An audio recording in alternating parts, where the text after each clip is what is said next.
Now you brought with you. Oh, all right. I am so excited because we talked about this last time, and it intrigued you so much. I mean, for all those who are just coming to this show now. You go back and listen to the first episode that we did with Patton because we coined the phrase, one of my favorite phrases ever, beyond the dreamcatcher. Or waking up on the wrong side of the Maybe on the wrong side of the dreamcatcher, Yes. all both those things. And in the episode, we talked about this kicker, Jason Elam, who played for the Denver Broncos, among other teams, and he wrote a series of books, and then you went out and bought them right away. Oh, yeah. Well, I bought the first two. Now, he is You're right. He's a place kicker for the Broncos. Right. He got together with his pastor, Steve Yon, to write a series of thrillers about a character. Which is the first place you go. When you're like, I need to write a thriller. I'll talk to my pastor. Who's someone who knows about thrilling experiences in life? So he wrote a series of books about Riley Covington. Who is a professional linebacker. Okay. Which making me think that Jason Elam, even he knows that if he makes it about a kicker, people aren't going to believe it. Or also, not a lot happens with it. It's like, Riley Covington further sat on the bench. Yeah, waited for a situation. Waiting for a situation that he might be called into. Right. And also, which is weird, is they cannot use, Riley Covington, of course, plays for the PFL. Oh. The Pro Football League. The Pro Football League. You can't use any of the NFL stuff. No way. Yeah, which by the way we did in Big Fan, and I asked how they pulled that off, and he said, "Oh, we just didn't ask." That is so brilliant because I believe that was part of what made that so great was that you were talking about the Giants. I mean, the fact that it was the Giants and the Eagles, that rivalry and using that thing that made it more real. Yeah. So, all right, so you're going to read a little something. Well, Riley Covington, of course, plays for the famous Colorado Mustangs. The Colorado Mustangs. Of course. And now, are you talking about of the PFL? Of the PFL. Sure. And by the way, I know I'm sounding a little smarmy here.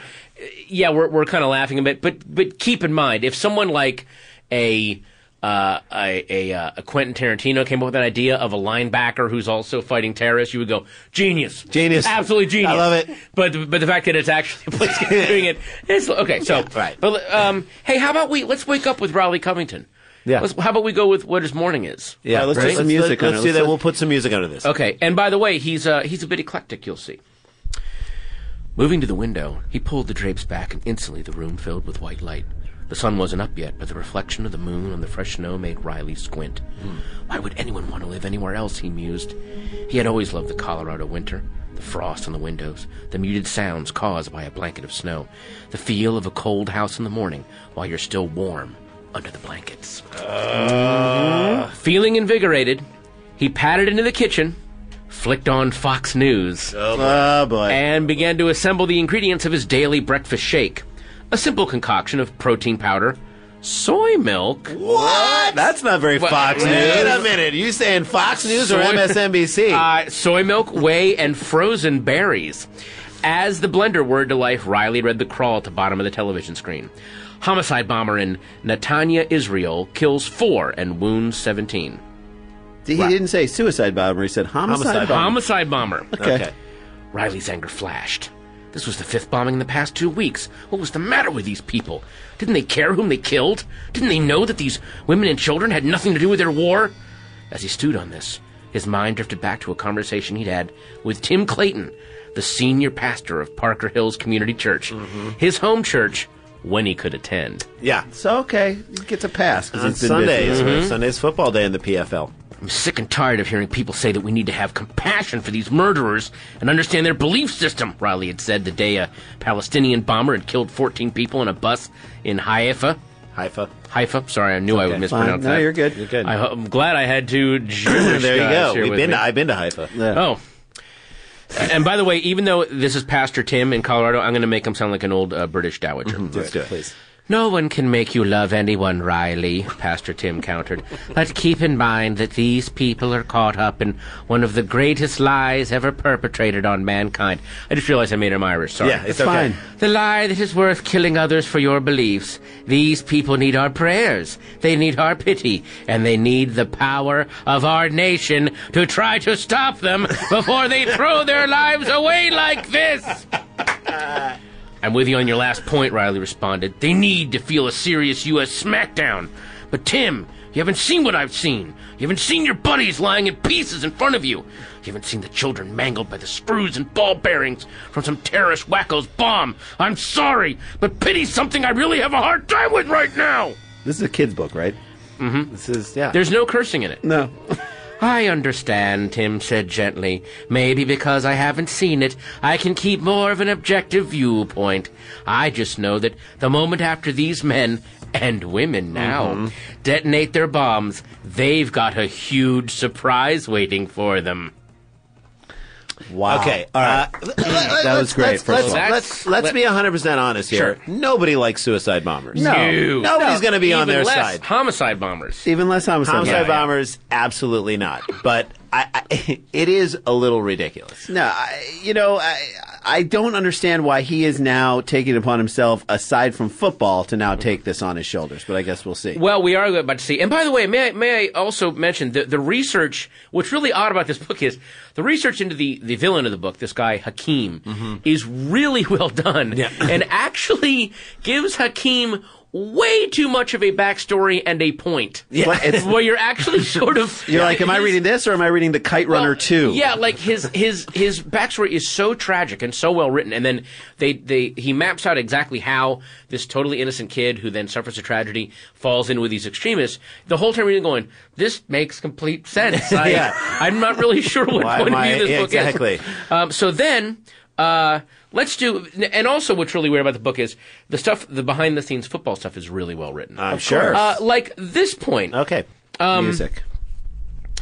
After Riley got his ankles taped and slipped on his football pants, he walked down the tunnel and out onto the field. As he exited the tunnel, he could smell the barbecue from the concessions. That smell always reminds me of summer. His thoughts were interrupted by Bandit supporters. You know the Bandits. Oh, yeah. Sure. I forget what... damn Bandit supporters. But they are playing in Golden West Stadium in Oakland. Sure. Oakland Bandits. Yeah, the Oakland Bandits. Sure, why not? His thoughts were interrupted by Bandit supporters who had gathered next to the tunnel. Expletives flew from the fans less than 5 feet away. Riley walked past them with a smirk and a small wave, never lifting his eyes from the ground. He walked to the south end of the field, where there were some more very vocal fans, one group right behind the uprights and another group about 30 rows up. This higher group was focusing their invectives on Colorado Mustangs kicker Torrey Gerchwood. What? Wait a second. Going after Gerchwood. Gerchwood. Wow, Gerch, Riley said. I didn't know that about your mom. Hilarious. Patch, you ever want to take a shot back? You know, something that might shut them up just a bit? What exactly did you have in mind, my young friend? Gerchwood merely smiled and picked up a ball. Are you thinking what I think you're thinking, Mr. Gerchwood? Riley asked in mock surprise. With a wink, the kicker turned and punted a rocket from the 20-yard line up toward the second group of fans. The ball sailed just over that group and, looking like a laser-guided missile, spiraled directly into the chest of a particularly foul fan who had been cussing his way down the stadium steps. That is unbelievable. The ball knocked the wind out of the man and drenched him with his fresh 32-ounce Bud Light. Ah! The stunned Bandits faithful looked at the man, one of their own, who had been brought to his knees. Then they looked down at Gerchwood, who was standing there with a huge smile on his face, surrounded by players who were doubled over laughing. Suddenly, the Bandits' fans broke into a huge cheer and began chanting his name, Gerchwood! Gerchwood! What? No, I'm sorry. No way. I'm going to start with not believing the fact that guy's drinking Bud Light. And then I'll get to the other non-believable stuff. The least of the things. You got time for one more? Well, yeah, one more. But don't you feel like that is a fantasy that Jason has held for a year? Like, we're going to take this guy out and win their fans over. I win everybody. Take them out, and they won't retaliate at all. No, they won't be mad. They're going to be mad. I'm from the opposing team. They're going to cheer and understand. It's like when a woman makes her case against Eminem. Like, yeah, like she's like, I'm going to tell him what he can do. And when the public, his fans, hear my side of the story, they're going to say, Eminem, you shouldn't have. That's you treated her the wrong way. She is not a bitch. Now I'm going to read 3 very short things. Yes. This is the attack. Okay. The stadium attack that finally gets Riley Covington. Which, by the way, is like probably like a real fear in like a millions of sports fans' minds. Not only is it a real fear, but again, this is very well mapped out, and I think a little too well thought out. And I'm a little worried, like, I'm not sure you might want to. Don't say this. So you're saying Riley gets riled up? He gets riled up. Now, this is when, of course, the Colorado Mustangs have to play the dreaded Baltimore Predators. Oh, my God. Oh, boy. Baltimore Predators. All right. So, and in true Robert Altman style, he kind of takes us around different parts of the stadium. So we see different people. So let's first... A lot of Nat sound. Well, let's first check in with Todd Penner, a hot chocolate salesman. Sure, why not? Todd Penner knew he had a sale. He was walking section 530 and working his way south when he saw some crazy guy and his kid whip off the blanket they had been huddled under, revealing their fully painted bodies. They started screaming and dancing around as all the folks around them cheered them on. That's a kid who desperately needs some hot chocolate, Todd thought. When he finally made his way down the stairs next to the colorful duo, he said, "You two interested in a little warming up?" "Good call," the dad answered. "We'll take two." "You look like a kid who likes whipped cream," Todd said to the boy. Wait a second. Just guys, let it go. All right. You betcha. All right, 2 chocolates. One with supermassive Mongo amounts of whipped cream coming right up. Gotta work the tips, Todd thought as he lifted the belt off his neck and set the tray down on the steps. Guys. No. I know. Okay. I know. Now, then we cut to another part of the stadium. Ready? When the game clock indicated 6:30 left in the second quarter, the man sitting in seat 102-4A slowly reached into his coat, pulled out a thin wire attached to a 6.3-millimeter plug, and connected it to a jack that was just barely visible in the tip. This is scaring me. And connected it to a jack that was just barely visible in the tip of a football. What? A ball that had been on his lap the entire game. Wait a second. As the digital numbers on the giant clock across from his seat passed 6:15, he toggled a small switch on the cylinder in his left pocket, arming the device. At 6:05, he stood and turned his back to the field and yelled at the people around him, "I am the cause! May Allah have his retribution! Allahu Akbar!" Whoa. As the spectators within hearing distance reacted with fear and shock, the man pressed down on a button set in the top of the cylinder. I'm scared of this. It scares me. And, it is reminiscent of Jerry Jones's key that he put in the ball with Quincy Quire and shut off the internet. That's now, here's my last thing. Now, that is the first guy. This is a coordinated attack of 4 guys who are planning to set off bombs. So the second guy is getting ready to set off a bomb. Todd Penner was shaking the whipped cream can when he heard a roar that he had heard only once before, when he and his dad were fishing the Bear Creek Lake and a bolt of lightning had hit about 25 feet away from them. Instinctively, Todd looked up at the sky for a thunderhead, then realized that they were much more likely to face a blizzard than a rainstorm this time of year. Then he saw the smoke in the lower section across the stadium. Todd stood looking at the scene of destruction, too horrified to move. The tray of hot chocolate lay at his feet. The silence of the crowd was eerie. Suddenly, a man began yelling. Sure. The speaker was on the steps about 4 rows down. Todd heard something about an American and wrath, but that was all he could make out. The man was facing the section to Todd's right and was holding both arms up as he spoke. In one hand was a football. Todd couldn't see what was in the other, but the poised thumb gave a pretty good indication of what it might be. Without thinking about what he was doing, Todd bent down, picked up his tray, and let the hot chocolate fly. Yes! The nearly full tray hit the man in the neck and right shoulder, causing him to go sprawling backward, and the ball to go flying out of his hand. Screams of surprise and pain came from the people surrounded with the man as the hot liquid splashed onto their hands and faces. The man tumbled down the steps and crashed face first into the metal guardrail.